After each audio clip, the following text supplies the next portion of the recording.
Neyden sakınacağız? Günahların büyüklerinden sakınırsanız. Şimdi günahların büyüklerini nasıl tarif ediyor Efendimiz Aleyhisselam? Sahabeden Abdullah İbni Mesud radıyallahu anh Efendimiz Aleyhisselam'a gitti. Dedi ki, ey Allah'ın Resulü, günahların en büyüklerinden en büyüğü hangisidir? Büyük günahlar var ama bunların en büyüğü hangisidir? Resulullah Aleyhisselam buyurdu. Senin Allah'a ortak koşmandır. Yani Kur'an'ın deyimiyle nedir bu? Şirk. Eş koşmak.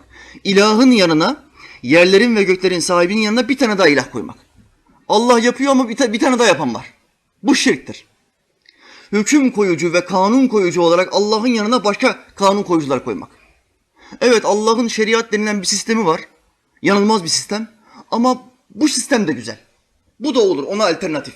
Allah'ın sisteminin dışında hiçbir alternatif sistem olmaz. Yanılmayan sistem Allah'ın sistemidir. İnsanların yaptığı bütün sistemler yanılır. Dolayısıyla Efendimiz Aleyhisselam ne buyuruyor? En büyük günah senin Allah'a eş koşmandır. Peki sonra nedir ey Allah'ın Resulü? Resulullah buyurdu. Seninle beraber yiyecek diye çocuğunu öldürmendir. Cahiliye Araplarının en önemli özelliği neydi? Neden son peygamber Araplara geldi? Dünyanın en kötü beldesi neyse, dünyanın en büyük fıskları, en büyük günahları nerede işleniyorsa Allah peygamberi oraya gönderir. Oradan birisini vazifelendirir. Dünyada o anda Araplardan daha beter insanlar yok. Kızını diri diri gömen insan yok mesela. Dünyanın hiçbir yerinde. Sadece Araplarda bu. Neydi özellikleri bunların? Fakirleri, kızları olduğu zaman aynı sofrada yemeklerimiz kısalmasın, azalmasın diye, rızkımız azalmasın, zorlanmayalım yaşamakta diye ne yapıyorlar? Çocuklarını öldürüyorlar. Zenginleri ne yapıyor? Diğer zenginlere eğlence olmasın diye yine kızlarını öldürüyorlar. Canlı canlı kızlarını toprağa gömüyorlar. Bu ikinci en büyük günahtır diyor. Peki ey Allah Resulü, ondan sonra gelen günah hangisidir? Resulullah Aleyhisselam buyuruyor. Komşunun helalliğiyle zina etmendir. Dikkat buyurun. Zina etmendir demiyor. Komşunun helalliğiyle, nikahlı hanımıyla zina etmendir diyor.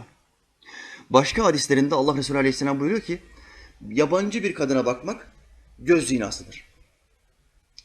Sadece bakmayla bile, bir şey söylemesen bile Allah Teala buraya yazdırır. Ama baktığın yabancı kadın komşunun hanımıysa, komşunun kızıysa yahut da bir akrabanın hanımıysa ya da bir arkadaşının hanımıysa ne oluyor? O baktığın yabancı kadından 10 misli daha fazla günah yazıyor. Günah katlanıyor. Yakınlık derecesi ne kadar fazla? Günah o kadar fazla katlanıyor. Şimdi haberlerde tonla sapık duyuyorsunuz. Geçen ya da 2 hafta önce seyrettim. Adam kendi gelinine tecavüz ediyor. Kayınpeder kendi gelinine tecavüz ediyor. Bu normal bir insanın yapacağı bir şey mi? Hayvandan daha aşağı olman lazım. İnsanlıktan çıkmış olman gerekiyor. Çoğu insanın midesi kaldırmaz. Adama diyorlar ki neden böyle bir şey yaptın? Adam diyor ki ha oğlumun ha benim. Dışarıdaki yabancı bir kadınla zina etse ne olur? Büyük bir günahtır. Ama komşusunun hanımıyla zina etse bunun çok daha büyük bir günahıdır. Bu adamın yaptığı ise aile içi bir zina. Beterin beteri. Aşağılığın aşağılığı. İşte Efendimiz Aleyhisselam Abdullah İbni Mesud'a 72 büyük günahtan sadece kaçını söylüyor? 3 tanesini söylüyor. İşte Allah Teala Hazretleri buyuruyor ki size yasaklanan büyük günahlardan sakınırsanız sizin kusurlarınızı örteriz ve sizi çok güzel bir makama yerleştiririz. Sakınacaksın. Bu büyük günahlardan sakınacaksın ki mahşer günü karşına çıkmasın. Allah'ın cemaline baktığın zaman rezil olmayasın.